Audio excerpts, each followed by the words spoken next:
প্রণয়ের অমল কাব্য। Writer DRM সোহাগ। পর্ব ৭৮+৭৯। পরদিন সকাল সকাল সামিয়া তার মামার বাড়ি থেকে বেরিয়েছে। ঘড়িতে তখন ৯টা বেজে ১০ মিনিট। সামিয়া তার মামা মামিকে না বলেই বেরিয়ে এসেছে। অনেকটা পথ এসে তার মামিকে কল করে বলে দিয়েছে সে শহরে ফিরে যাচ্ছে। এখানে থেকে আর কোনো রিস্ক নিতে চায় না সে। বাসস্ট্যান্ডে গিয়ে টিকিট কেটে বাসে উঠে বসে সামিয়া। আর ১৫ মিনিট পর বাস ছাড়বে বলেছে। নাসিমকে সকাল সকাল তার মা বাড়ি থেকে বেরোতে দেখে তিনি এগিয়ে এসে বলেন, কোথায় যাচ্ছিস বাবা? নাসিম মায়ের কথায় দাঁড়িয়ে পড়ল।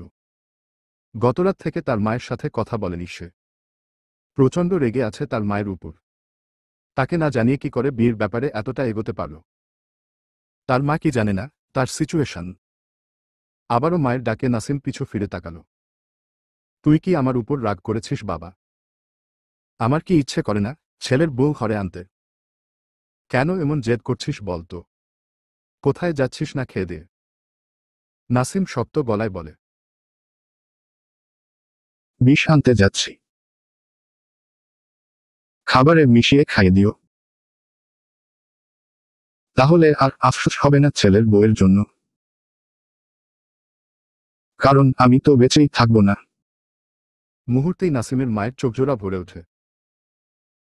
ভারী গলায় ডাকে, নাসিম। নাসিম চোখ বুজল। রাগ সম্বরণ করে মৃদুস্বরে বলে, সরি মা। একটু থেমে আবারও বলে, বিয়ে শব্দটা আমার সামনে উচ্চারণ করে পুরনো ঘা আর তাজা করে দিও না মা প্লিজ। কথাটা বলে হনহন করে বেরিয়ে যায় বাড়ি থেকে। নাসিমের মায়ের চোখ থেকে এক ফোঁটা পানি গড়িয়ে পড়ে। তার ছেলের জীবন কি আর গোছানো হবে না? নাসিম গ্রামের বাড়ি থেকে বেরিয়ে বাসস্ট্যান্ডে এসেছে। তার অফিসের লোককে কল করে জানিয়েছে তার মাকে যেন গ্রাম থেকে নিয়ে যায়। সে বাসে যাবে। বাসে যাওয়া আসার অভ্যাস নাসিমের আগে থেকেই আছে। মাঝে মাঝে গাড়ি ছাড়া এভাবেও ভালো লাগে। বাসের সামনে দাঁড়িয়ে সেদিনের কথা মনে পড়ল, যেদিন সে মায়রার পাশের সিটে বসায় মায়রা চেঁচিয়ে উঠেছিল। এরপর সে সিট এক্সচেঞ্জ করেছিল। কথাগুলো ভেবে দীর্ঘশ্বাস ফেলল। সে মায়রার দিক থেকে কখনো কোনো সাইন পায়নি, তবে সে সবসময় মায়রাকে নিয়ে ভাবত সবটা সময়ে। কিন্তু তখন জানত না মায়রা তারই বন্ধুর ভালোবাসার সাথে বউ। ভাবনাগুলো চেপে বাসে উঠে পড়ল। এগিয়ে গিয়ে সিট নম্বর অনুযায়ী একটি ফাঁকা সিটে নাসিম বসে পড়ে। কেউ পাশে বসায় সামিয়া চোখ মেলে পাশে তাকিয়ে নাসিমকে দেখে অবাক হয়ে বলে, আপনি এখানে বসছেন কেন? নাসিম বাম দিকে সামান্য ঘাড় বাঁকিয়ে বলে, এটা আমার। সামিয়াকে দেখে থেমে যায়। আরে এটা সেই মেয়ে না যে গতরাতে তার কাছে এসে বিয়ে ভাঙতে বলেছিল? হ্যাঁ সেই মেয়েই তো। কিছু বলল না। সোজা হয়ে বসে গলা ঝেড়ে বলে, এটা আমার সিট। সামিয়া কিছু বলল না। জানালার দিকে আরেকটু চেপে বসল। নাসিম ব্যাপারটা বুঝতে পেরে সে ও ডান দিকে একটু সরে বসল। ডান পা খানিকটা বেরিয়ে আছে, এভাবেই থাকল নাসিম। সামিয়া যদিও আর চোখে দেখেছে, কিন্তু কিছু বলল না। মনে মনে বেশ বিরক্ত হল। দুনিয়ায় আর মানুষ ছিল না। এই লোককেই এখানে বসতে হল। তার চেয়েও বড় কথা, কোনো মেয়ে ছিল না। অসহ্য লাগল সামিয়ার। কিছু বলতেও পারছে না, সইতেও পারছে না। কয়েক সেকেন্ডের মাঝে বাস ছেড়ে দেয়। সামিয়া যশোর হয়ে বসেছে। জানালা খুলে রাখায় মৃদু হাওয়া জানালার ফাঁক দিয়ে ভেতরে এসে সামিয়া নাসিমের গা ছুঁয়ে দেয়। বাস চলতে থাকে। সামিয়ার দৃষ্টি শারীরিকভাবে দাঁড়িয়ে থাকা গাছগুলোর পানে, যা আপাতদৃষ্টিতে চলমান মনে হচ্ছে। বেশ কিছুক্ষণ সময় পেরিয়ে যায়। সামিয়া আর চোখে নাসিমের দিকে তাকালে দেখল নাসিম সিটে মাথা এলিয়ে চোখ বুজে আছে। দৃষ্টি ফিরিয়ে নিয়ে আবারও দৃষ্টি বাইরে নিবন্ধ করে। রাতে ঠিক করে ঘুম না হওয়ায় সামিয়ার চোখে ঘুম ধরা দেয়। অনিচ্ছা সত্ত্বেও কিছুক্ষণের মাঝে সামিয়া ঘুমিয়ে যায়। এদিকে নাসিমের ও একই অবস্থা। কখন ঘুমিয়েছে বুঝতেই পারেনি। হঠাৎ বাসের ঘাকুনিতে নাসিম, সামিয়া দুজনের মাথা একসাথে ধাক্কা লাগে। ধাক্কাটা বেশ জোরেই লেগেছে। সামিয়া, নাসিম দুজনের কাঁচা ঘুম ভেঙে যায়। ঘুমু ঘুমু চোখ মেলে তাকালে দুজনের চোখাচোখি হয়। ব্যাপারটা কি হয়েছে কেউই ঠিক করে বুঝতে পারছে না। যখন বুঝল দুজনের মাথা একসাথে ঠেকে আছে, নাসিম দ্রুত সোজা হয়ে বসে। সামিয়া নিজেও সোজা হয়ে ডান হাতে মাথার ডান পাশ ডলে। অনেক ব্যথা পেয়েছে বেচারি। নাসিম আর চোখে দেখল সামিয়া মাথা ডলছে। সে গলা ঝেড়ে বলে, সরি। সামিয়া মৃদুস্বরে বলে, আমিও সরি। নাসিম আর কিছু বলল না। সামিয়া বাম দিকে সিটে মাথা এলিয়ে রেখে চোখ বুজল। প্রায় ঘণ্টাখানেক সময় পেরিয়ে যায়। নাসিম ঘুমায়নি। হেলান দিয়ে চোখ বুজে রেখেছে। সামিয়া বোধহয় ঘুমিয়েছে। রাস্তার মোড় ঘুরতে গিয়ে সামিয়া ঘুমের ঘোরে এবার নাসিমের সাথে জোরে এক ধাক্কা খায়। বেচারির ঘুম তো ভেঙেছেই, সাথে নাসিমের অদ্ভুত দৃষ্টি দেখে মেয়েটি লজ্জায় নুয়ে পড়ে মাথা নিচু করে মিনমিন করে বলে, ভাইয়া আমি সরি। আসলে ঘুমিয়ে থাকায় বুঝতে পারিনি। নাসিম বেশ কিছুক্ষণ চুপ থাকে। সামিয়ার কথার উত্তর না করে প্রশ্ন করে, বিয়ে ভেঙে দিতে বলছিলে কেন? সামিয়া সাথে সাথে মাথা তুলে নাসিমের দিকে তাকায়। সে তো অন্য কাউকে বিয়ে করার কথা ভাবতে পারে না। আর কারণটা সে নাসিমকে কি করে বলবে, যেখানে নাসিম শুদ্ধর ফ্রেন্ড। সামিয়া নাসিমকে শুদ্ধর ফ্রেন্ড হিসেবে চেনে। তবে নাসিমের সাথে তার মামা বিয়ে দিতে চাইছিল, এটা সে গতকাল নাসিমকে বিয়ে ভেঙে দিতে বলার কথা আসার পর নাসিমকে দেখে চিনেছিল। এরপর তার কাজিনদের কাছে শুনেছিল নাসিম মায়রাকে পছন্দ করত। তার কাজিন কোথা থেকে জেনেছে সামিয়া তা জানে না। কিন্তু নাসিম তাকে বিয়ে করতে গিয়েছিল মায়রাকে পছন্দ করার পরও। ব্যাপারটা সামিয়ার কাছে একটু অদ্ভুত লেগেছে। আবার ভেবেছিল হয়তো নাসিম মুভ অন করে ফেলেছে, কিন্তু সে তো পারেনি। নাসিম আবারও বলে, বলছো না যে?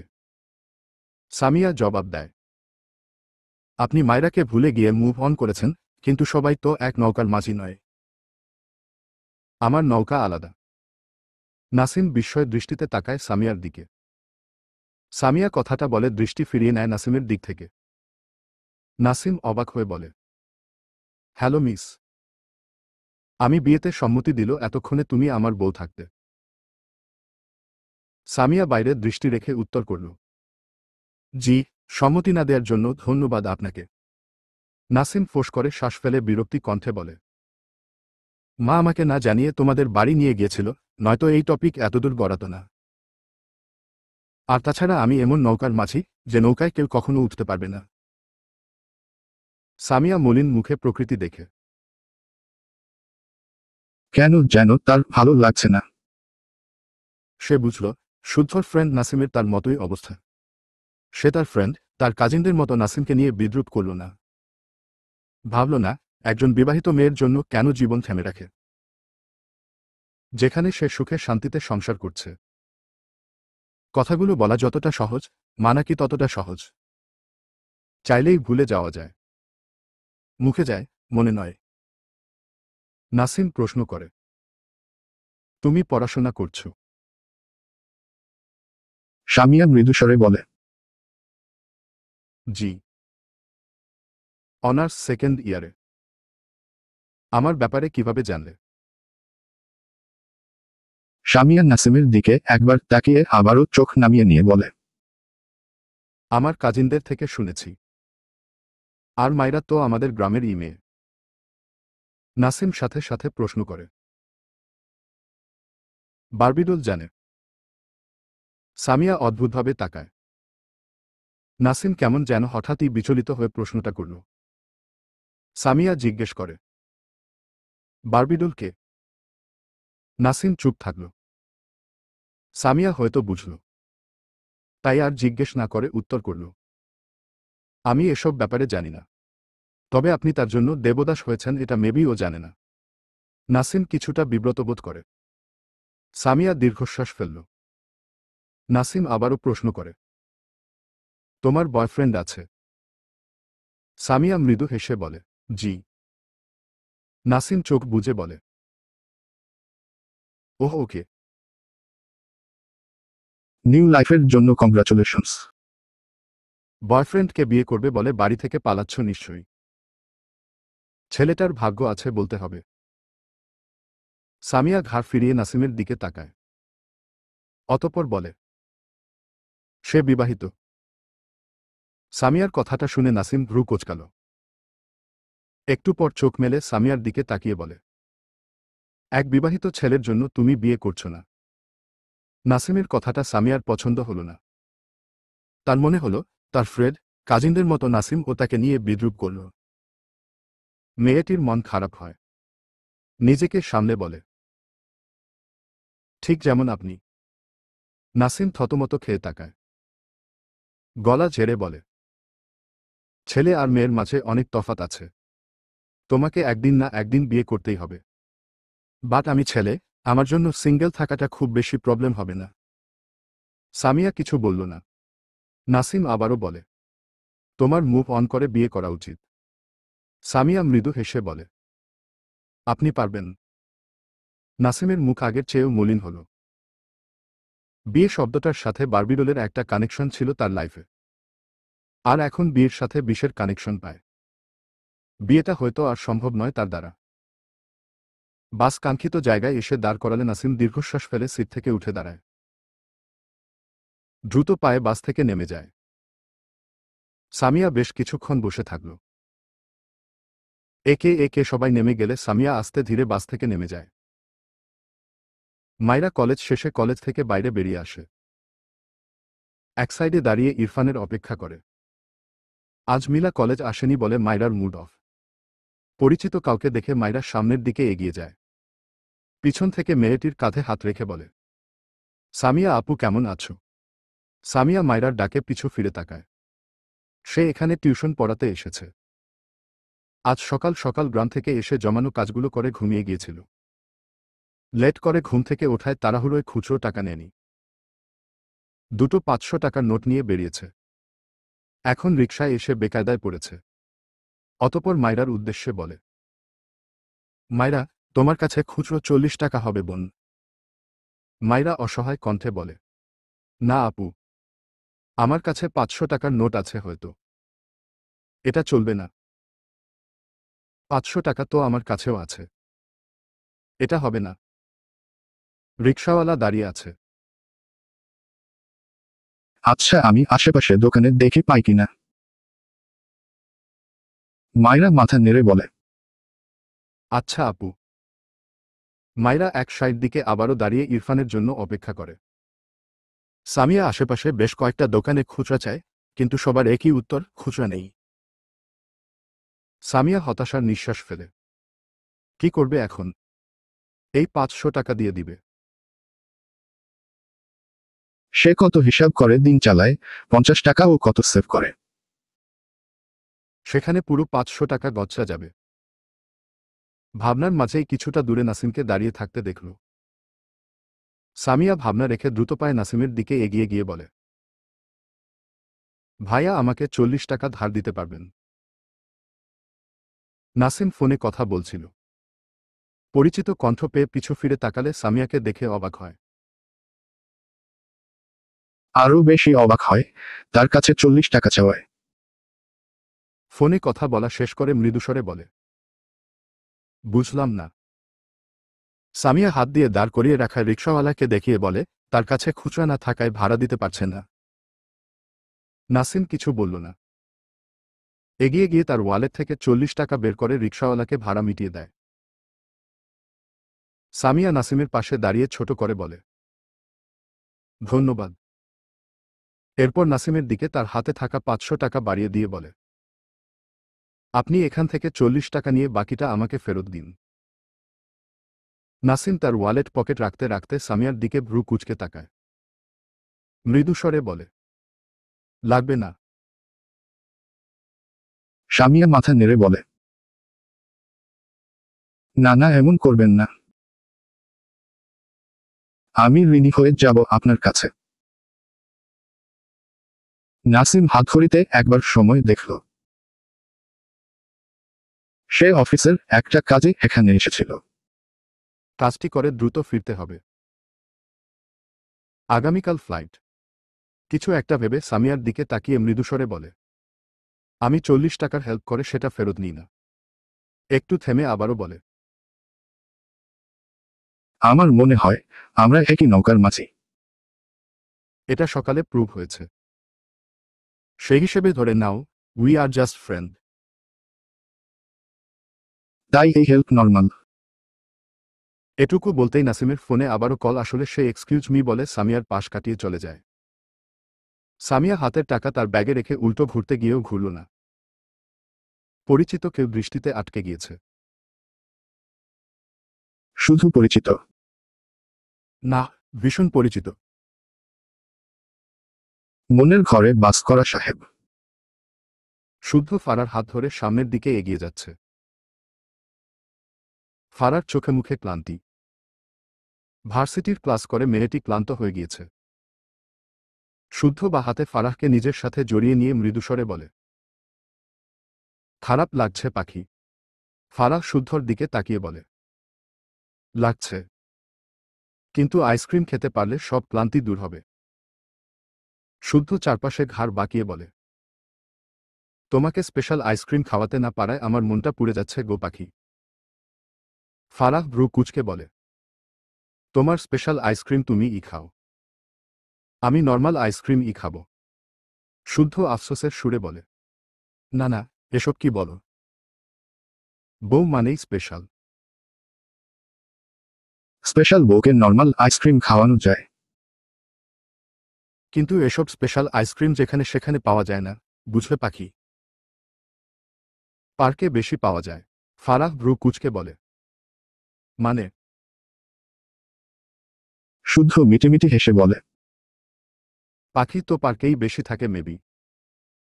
স্পেশাল আইসক্রিম পাখির পেছনে ছাড়া পাওয়া যায় না, বুঝো নাই পাখি। ফারাহ চোখমুখ কুঁচকে নেয়। শুদ্ধর বাহুতে কয়েকটা থাপ্পড় মেরে বলে, ছি, তুমি জীবনে ভালো হবে না। আমার আইসক্রিম খাওয়ার মুডটাই নষ্ট করে দিল। খাবই না আর। কথাটা বলে ধূপধাপ পা ফেলে দাঁড় করিয়ে রাখা গাড়ির দিকে এগিয়ে গেল ফারাহ। শুদ্ধ হাসল, কিছু বলল না। দোকান থেকে দুটো আইসক্রিম কিনে ফারার পিছু যায়। ফারাহ গাড়িতে উঠে বসেছে। শুদ্ধ গাড়ির জানালা দিয়ে ফারার সামনে আইসক্রিম বাড়িয়ে দিল। ফারাহ রেগে বলে, এগুলো নিয়ে যাবে তুমি? খাওয়ার রুচি নষ্ট করে দিয়ে এখন বমি করাতে চাইছ? শুদ্ধ ইনোসেন্ট ফেস বানিয়ে বলে, ভালোবাসি তো। নর্মাল আইসক্রিম চাইলে নর্মাল আইসক্রিম এনে দিলাম। নাও পাখি বউ, খেয়ে নাও। ফারাহ আইসক্রিম দুটো নিয়ে গাড়ির ড্যাশবোর্ডের উপর ঠাস করে রেখে বলে, তুমি কিনেছ, তুমিই খাবে। আমার মুখের খাবার কেড়ে নেয় তোমার কাজ। শুদ্ধ ড্রাইভিং সিটে বসে গাড়ি স্টার্ট দিয়ে মিটিমিটি হেসে বলে, স্পেশাল আইসক্রিম না খাওয়ানোর আফসোসে বউটা এত রাগ করছে। কি যে করি। ফারাহ রেগে তাকায় শুদ্ধর দিকে। শুদ্ধ আর চোখে ফারাহকে দেখে বলে, রাস্তাঘাটে এভাবে খেয়ে ফেলা চোখে দেখলে প্রবলেম হয় পাখি। বেডরুমে গিয়ে আমাকে খাবে কেমন? ফারাহ দাঁত কটমট করে তাকিয়ে রইল শুদ্ধর দিকে। তার নিজেকেই দুটো থাপ্পড় দিতে ইচ্ছে করছে।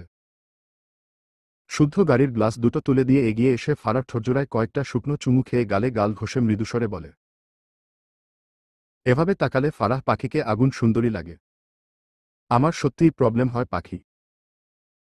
শুদ্ধর কথা বলার ধরনে ফারাহ লজ্জা পায়।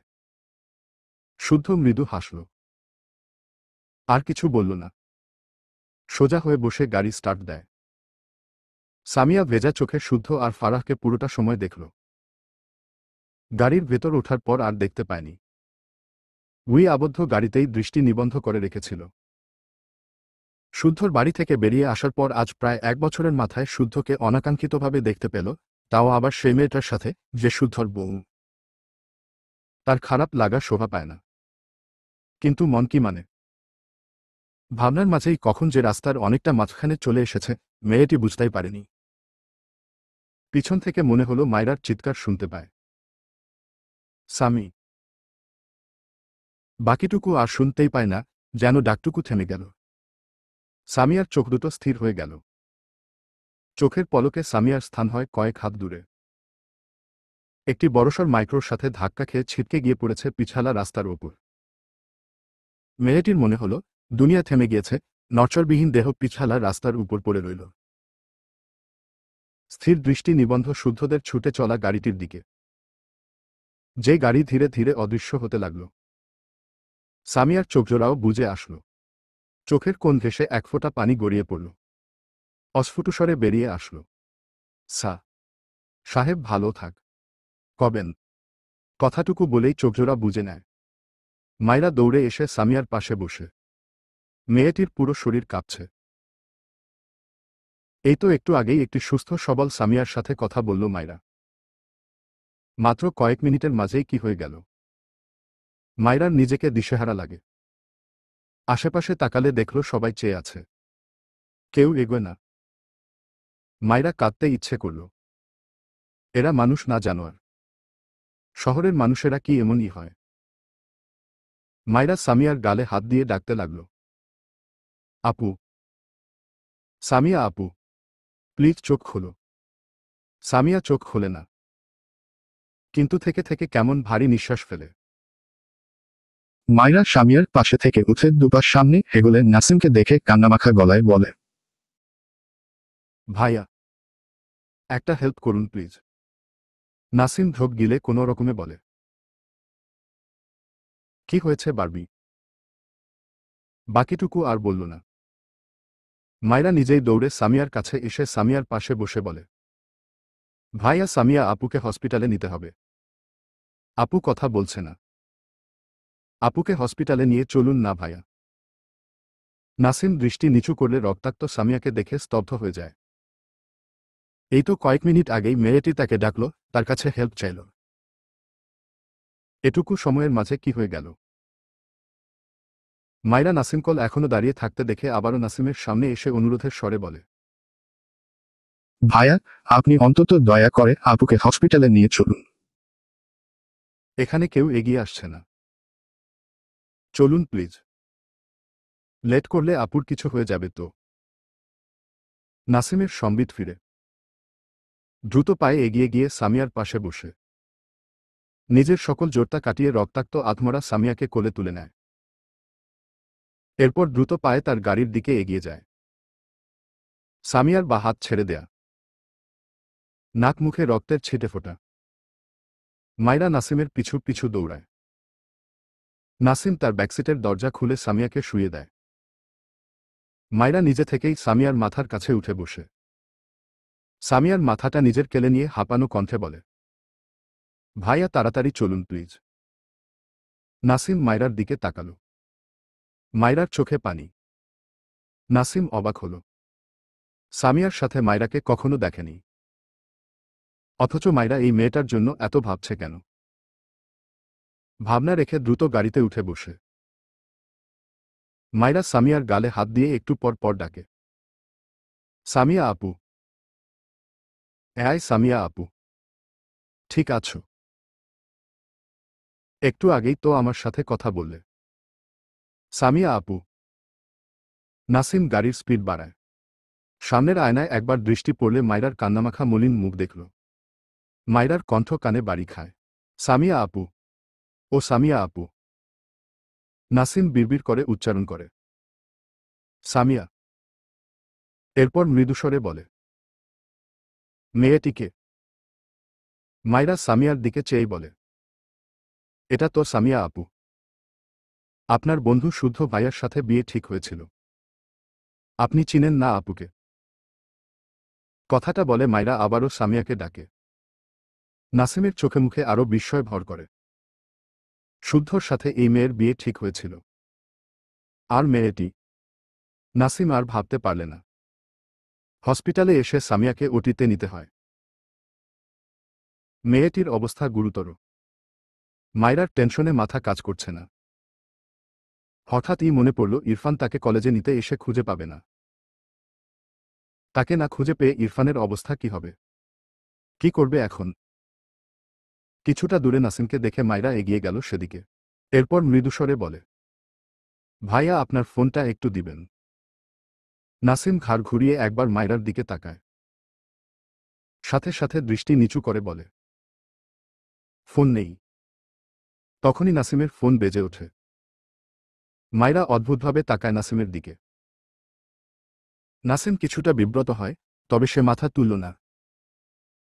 ফোন বের করে কলে কথা বলে, পকেট ফোন রেখে দেয়। মাইরা আবারও বলে, ভাইয়া ফোনটা একটু দিন না। 2 মিনিট পরেই দিয়ে দিচ্ছি। নাসিম জিভ দিয়ে ঠোঁট ভেজায়। বারবিডলের এভাবে বলা কথা তাকে কতটা কষ্ট দিচ্ছে মেয়েটি যদি জানত। নিজেকে সামলায়। গলা ভিজিয়ে শক্ত কণ্ঠে বলে, সরি, দিতে পারব না। কথাটা বলে নাসিম ঢোক গিলল, যেন একটা বড়সড় কাঁটা গিলে ফেলেছে। মাইরা অসহায় চোখে তাকায়। এই লোকটা এমন অদ্ভুত কেন? ইনি না ইরফানের ফ্রেন্ড? তাহলে এমন অদ্ভুত কেন বুঝল না? কোথায় ভাবল ইরফানকে কল করে এখানে আসতে বলবে, কিন্তু সে তো ফোনই পাচ্ছে না। এখন ইরফানকে কিভাবে বলবে সেই হসপিটালে? দৃষ্টি ঘুরিয়ে সামনে তাকালে ইরফানকে দেখে অবাক হয়ে তাকায়। ইরফান দ্রুত পায়ে তার দিকেই আসছে। মাইরা মৃদুস্বরে বলে, শিশরাজ। নাসিম মাইরার বলা আনকমন নিকনেমটি শুনতে পেয়ে ভীষণ অবাক হয়। সামনে তাকালে ইরফানকে দেখে ঢোক গিলে। মাইরা ইরফানের দিকে এক পা বাড়ানোর আগেই ইরফান মাইরাকে দুহাতে জাপটে ধরে তার বুকে।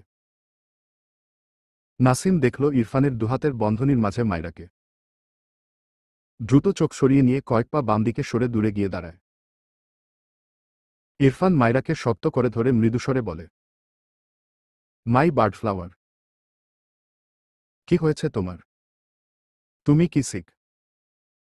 মাইরা ইরফানের থেকে নিজেকে ছাড়িয়ে কিছু বলতে চায়, তার আগেই ইরফান মাইরার সাদা হিজাবে রক্তের ছিটেফোঁটা দেখে ভীতস্বরে বলে, what happened birdflower? Are you okay? কথাটা বলতে বলতে ইরফানের দৃষ্টি আটকায় কিছুটা দূরে দাঁড়িয়ে থাকা নাসিমের উপর। মুহূর্তেই চোয়াল শক্ত হয়ে যায়। মাইরা কোনো রকমে বলে, না না, আমি ঠিক আছি। আমি তো। মাইরার কথা বলার মাঝে ইরফান নাসিমের উদ্দেশ্যে চিৎকার করে বলে, এখানে কি করছিস তুই? মাইরা ঝাঁকি দিয়ে ওঠে। সে তার বলা কথাটুকু শেষ করতে পারে না। নাসিম ইরফানের দিকে চেয়ে মৃদুস্বরে বলে, ইরফান আমি। ইরফান চিবিয়ে চিবিয়ে বলে, তোকে আমি খুন করব নাসিম। নাসিম ঢোক গিলল। মাইরা একবার ইরফানের দিকে তাকায়, আরেকবার নাসিমের দিকে। ইরফান মাইরার দিকে জ্বলন্ত চোখে তাকায়। মাইরা ইরফানের দৃষ্টিতে ভয় পায়। ইরফান মাইরার হাত শক্ত করে ধরল। মাইরা হাতে ব্যথা পায়। বা হাতে ইরফানের হাত ছাড়াতে চায়, তবে পারে না। ইরফান হাতের বাঁধন আরও শক্ত করল। দ্রুত পায়ে হসপিটাল থেকে বেরিয়ে যাওয়ার জন্য পা বাড়ায়। মাইরা ইরফানের পায়ের সাথে তাল মেলাতে পারে না। পিছন থেকে নাসিম অসহায় চোখে তাকায়। সে জানত মাইরা তার ফোন থেকে ইরফানকে কল করলে ইরফান তাকে যা ই বলুক, মাইরাকে রেগে কি না কি বলবে। ইরফানের রাগ মাইরার জন্য তার ভয় লাগে। প্রথম প্রথম মাইরাকে কত মারত, আজ আবার মারবে না তো? তার জন্য বারবিডল আবারও মার খাবে। নাসিম জোরতা নিয়ে বলে, ইরফান ওকে কিছু বলিস না। আমি। ইরফান সাথে সাথে পিছু ফিরে ভস্ম করে দেয়া চোখে তাকায় নাসিমের দিকে। ইরফানের দৃষ্টিতে নাসিম থেমে যায়। ইরফান ডান হাত মুষ্টিবদ্ধ করে শক্ত গলায় বলে, আমার ধৈর্যের পরীক্ষা নিস না নাসিম। নাসিম মাথা নিচু করে নেয়। মাইরা কিছুই বুঝতে পারছে না। সব মাথার উপর দিয়ে যাচ্ছে। ইরফান মাইরার হাত টেনে এগিয়ে গিয়ে হসপিটাল থেকে বেরিয়ে যায়। নাসিমের দৃষ্টিতে অসহায়ত্ব। ইরফান মাইরাকে নিয়ে তার গাড়ির সামনে দাঁড়ায়। গাড়ির দরজা খুলে দিল। মাইরা ইরফানের দিকে তাকায়। মিনমিন করে বলে, আপনার কি হয়েছে? ইরফান ডান হাত তুলে মাইরার গাল চেপে ধরতে গিয়েও আলগা করে ফেলে হাত। দাঁতে দাঁত চেপে বলে, ইউ নো বার্ডফ্লাওয়ার। আমার ইচ্ছে করছে তোমাকে এক্ষুনি খুন করে ফেলি, but I can't, cause you are my. Irfan বলার আগেই মাইরা বলে ওঠে, হাট। ইরফান শীতল দৃষ্টিতে তাকায় মাইরার দিকে। মাইরা ইরফানের দিকে চেয়ে মৃদুস্বরে বলে, আপনি রাগ করেছেন কেন শিশওয়ালা? ইরফান মৃদুস্বরে বলে, গাড়িতে বসো। মাইরা ঢোক গিলে বলে, আপনাদের দুই বন্ধুর মাঝে কি আমাকে নিয়ে ঝামেলা হয়? ইরফান শক্ত কণ্ঠে বলে, থাপ্পড় খেতে চাইছ? রাগিও না আমায়। ফাস্ট বসো। মাইরা এসব ভাবনা রেখে বলে, আপনি। ইরফান মাইরাকে ঠেলে সিটে বসিয়ে দেয়। এরপর গাড়ির দরজা শব্দ করে লাগিয়ে ড্রাইভিং সিটে গিয়ে বসে। সময় নষ্ট না করে গাড়ি স্টার্ট দেয়। মাইরা দ্রুত ইরফানের দিকে এগিয়ে গিয়ে বলে, কোথায় যাচ্ছেন শিশওয়ালা? যাবেন না? আমার কথাটা একটু শুনুন। ইরফান চোয়াল শক্ত করে নেয়। গাড়ির ব্রেক কষে বা হাতে মাইরাকে টেনে তার কোলে বসায়। মাইরার মুখ চেপে রেগে বলে, আবার ওখানে যাবি? তোরা আমার মাথাটা ঠান্ডা রাখতে দিবি না বলে মিশনে নেমেছিস? মাইরা তার মুখ থেকে ইরফানের হাত সরাতে চায়। ইরফান শক্ত চোখে তাকিয়ে আছে মাইরার দিকে। মাইরা অসহায় চোখে তাকায় ইরফানের দিকে। ইরফান মাইরার দৃষ্টিতে দৃষ্টি মিলিয়ে মাইরার মুখ থেকে তার হাত সরিয়ে নেয়। মাইরা ভাঙা গলায় বলে, আপনি আমাকে অকারণে রাগ দেখাচ্ছেন কেন শিশওয়ালা? আপনি যে বলেছিলেন আর রাগ দেখাবেন না। ইরফান কেমন করে যেন তাকায় মাইরার দিকে। একটু পর ইরফান মাইরাকে দুহাতে শক্ত করে জড়িয়ে নেয় নিজের সাথে। মৃদুস্বরে বলে, সরি। তোমার বডিতে এসব কিসের ব্লাড বার্ড ফ্লাওয়ার? এখানে কেন এসেছ? নাসিম। একটু বলে থেমে যায় ইরফান। নাসিমের কথা ভাবতেই প্রচণ্ড রাগ উঠছে তার।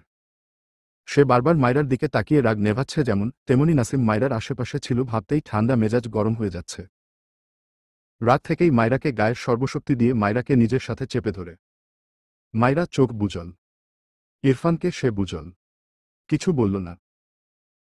ডান হাত ইরফানের পিঠে রেখে মৃদুস্বরে বলে, আপনি জানেন, শুদ্ধ ভাইয়ার সাথে যার বিয়ে ঠিক হয়েছিল সে অ্যাক্সিডেন্ট করেছে। আপুটার অবস্থা একটুও ভালো নয় শিশওয়ালা। মাইরার কথা শুনে ইরফান মাইরাকে ছেড়ে দেয়। অবাক হয়ে তাকায় মাইরার দিকে।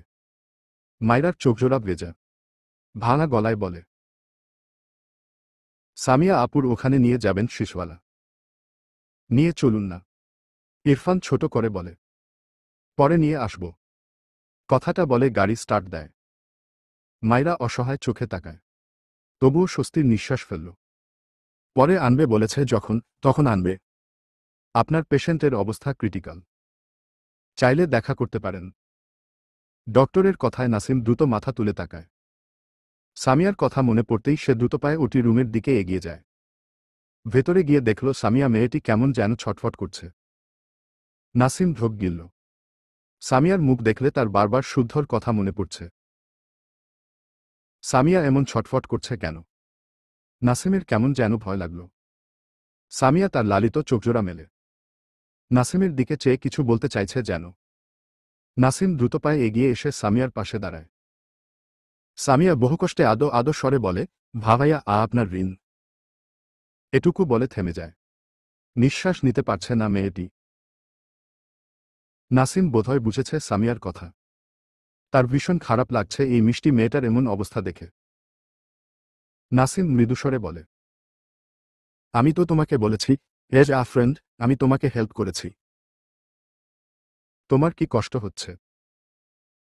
কথাটা বলে নাসিম খেয়াল করল, সামিয়া হঠাৎই কেমন স্থির হয়ে যায়। নাসিম ভ্রু কোঁচকাল। ডক্টরের দিকে তাকিয়ে বলে, ওকে কি কোনো ইনজেকশন দিয়েছেন? ও শান্ত হয়ে গেল যে। আপনারা ওর ট্রিটমেন্ট করান প্লিজ। টাকা নিয়ে চিন্তা করবেন না, কেমন? ডক্টর সামিয়ার মুখের উপর কাপড় টেনে দিয়ে ব্যথিত স্বরে বলে, সি ইজ ডেড। কথাটা শুনতেই নাসিম বিস্ময়ের দৃষ্টিতে তাকায় ডক্টরের দিকে। দৃষ্টি ঘুরিয়ে সামিয়ার উপর টানা সাদা কাপড়টির উপর নজর বুলায়। তার চোখের সামনে ভেসে উঠল, সামিয়া বেশ কিছুক্ষণ আগে তার সামনে 500 টাকার নোট বাড়িয়ে দিয়ে হেল্প চেয়েছিল। অথচ সেই মেয়েটা আর নিঃশ্বাস নিচ্ছে না। নাসিম কেমন নির্জীব চোখে চেয়ে রইল। খেয়াল করল, সামিয়ার বা হাত বের থেকে নেমে অনেকটা ঝুলে আছে। হাতের ফাঁক থেকে একটি কাগজ পড়ে গেল। নাসিম নিচু হয়ে কাগজটি কুড়িয়ে নিল। কাপা হাতে 3টে ভাঁজ খুলে প্রথমেই চোখে পড়ে, প্রিয় শুদ্ধ সাহেব। নাসিম চিঠিটায় চোখ বুলায়। পুরো লেখাটুকু পড়ে তার গলায় কাটা বিঁধল কেন যেন। কাগজটি ভাঁজ করে পকেট রেখে দেয়। দোহাতে তার মুখে হাত বুলায়। ঠিক কতক্ষণ যে এভাবে বসে থাকল জানে না। সামিয়ার হাতটার দিকে চেয়ে থাকল বেশ অনেকক্ষণ। এরপর কাপা হাতে সামিয়ার হাত ধরে ধরা গলায় বলে, তোমাকে ভালো বন্ধু হিসেবে পাওয়ার আক্ষেপ থেকে গেল সামিয়া। বাড়ি ফিরে মায়রা ইরফানকে অনেকক্ষণ থেকে বলছে সামিয়ার খবর নিতে। মেয়েটি কতগুলো ধমক খেয়েছে, আবার ইরফানকে বুঝিয়েছে। ইরফান সবশেষে মায়রার কথা ভেবে তার সব রাগ জেদ সরিয়ে রেখে নাসিমের নাম্বারে কল করে। ওপাশ থেকে নাসিমের ভারী গলা ভেসে আসে, ইরফান, মেয়েটি মারা গিয়েছে রে। নাসিমের কথাটা শুনে মায়রা ইরফান দুজনের দিকে বিস্ময়ের দৃষ্টিতে তাকায়। ইরফান ঢোক গিলে বলে, হোয়াট? নাসিম কথা বলতে পারে না। মেয়েটি তার চোখের সামনে মারা গিয়েছে। এই তো আজকেই দেখা হলো মেয়েটির সাথে। নাসিম তাকে হয়তো কথার কথা বন্ধু বলেছিল, কিন্তু মেয়েটি থেকে গেলে তাদের মাঝে বন্ধুত্ব হতো না। মায়রা দুহাতের মাঝে মুখ ঠেকিয়ে ফুপিয়ে ওঠে। ইরফান কল কেটে দ্রুত মায়রাকে আগলে নেয় তার সাথে। মৃদুস্বরে বলে, কাঁদছ কেন বার্ড ফ্লাওয়ার? তুমি তো তাকে সেভাবে চিনতে না। মায়রা ফোপাতে ফোপাতে বলে, আমার অনেক ফ্রেন্ড হয়েছে শিশওয়ালা, কিন্তু এমন মেয়ের সাথে কখনো পরিচয় হয়নি যার বাবা মা নেই। সামিয়া আপুই একমাত্র ছিল যার বাবা মা কেউ ছিল না। আমি জানি বাবা মা না থাকলে কিভাবে বড় হতে হয়। আমার তো সামিয়া আপুকে নিজের বোন মনে হতো। সামিয়া আপু হয়তো তার দুঃখ আমাদের বলেনি, কিন্তু আমি জানি সে অনেক দুঃখ নিয়ে বড় হয়েছে। আপুটা কোথায় হারিয়ে গেল? আমার খুব কষ্ট হচ্ছে। চলবে ইনশাআল্লাহ,